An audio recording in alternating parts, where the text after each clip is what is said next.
हर सहाबी नबी जन्नती जन्नती, हर सहाबी नबी जन्नती जन्नती। अकायद पर जो किताबें लिखी, ये सारी किताबों में अकीदे मौजूद है कि रसूल के बाद, अंबिया के बाद सबसे अफजल हम जानते हैं अबू बकर को, उसके बाद उमर को, उसके बाद उस्मान गनी को, फिर हजरत अली को। ये चार को कहा जाता है खुलफाए राशिदीन। तो नबी के बाद, अंबिया के बाद सबसे अफजल कौन? बोलो, खुलफाए राशिदीन। अभी चार को मिला लिया। खुलफाए राशिदीन नंबर 1 दर्जा, पहला दर्जा। ये याद कर लो यार, खोट लो इसको। ये तुमने याद कर लिया ना तो बड़े से बड़े पाखंडी से बात करके निकल जाओगे। तो पहला दर्जा फजीलत का नबी के बाद, अंबिया के बाद खुलफाए राशिदीन। चार खुलफा सबसे अफजल। खुलफा के बाद दूसरे नंबर पर आते अशरा मुबश्शरा।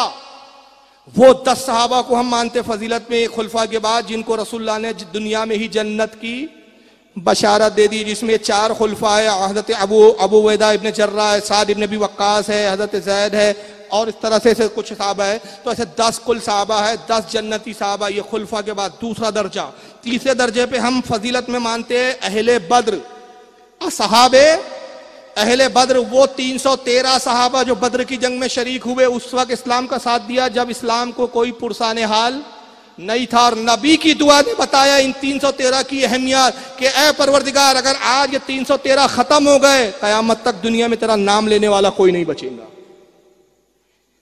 तो अशरा मुबश्शरा के बाद तीसरे नंबर पे कौन आते हैं? अहले हैं। चौथे नंबर पर अहले ओहद, ओहद की जंग में जो सहाबा शरीक रहे। 5वें नंबर पर आते हैं अहले बैत। अहले बैत में सबसे अफजल तरीन हम अली, फातिमा, हसन, हुसैन को मानते हैं। और फिर उसमें हम अज़वाज मोहतरात, नबी की बीवियों को भी हम अहले बैत में तस्लीम करते हैं। इसलिए कि घर वाली होंगे तो घर वाले होंगे, घर वाली ही ना हो तो घर वाले कहां से आए? हुजूर की अज़वाज भी है। और अज़वाज में सबसे बेहतर अफजल हम मानते हैं खतीजतुल कुबरा। हजरत खतीजा के बाद मानते हैं हजरत आयशा सिद्दीका, फिर उम्मे सलमा, फिर और मरातीब है। तो अहले बैत कितने नंबर पर आए? भूल गए?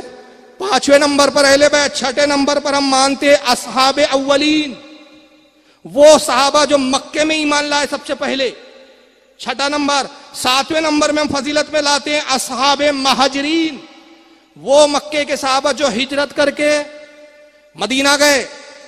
7वें नंबर पे। 8वें में हम मानते हैं असहाबे अंसार, वो मदीने के सहाबा जिन्होंने ईमान लाने में सबकत की और रसूलुल्लाह को मदीने आने की दावत दी। हुजूर को उन्होंने क़याम की जगह अता फरमाई, सहाबा को उन्होंने मददें की, असहाबे अंसार। 9वें नंबर पर हम मानते हैं असहाबे बैत रिजवान, वो सहाबा जिन्होंने रसूलुल्लाह को हाथ पर दरख्त के नीचे सुलह हुदैबिया के मौके पर बैत की थी, उसे कहा जाता है असहाबे बैत रिजवान, जिनकी फजीलत कुरान में आई।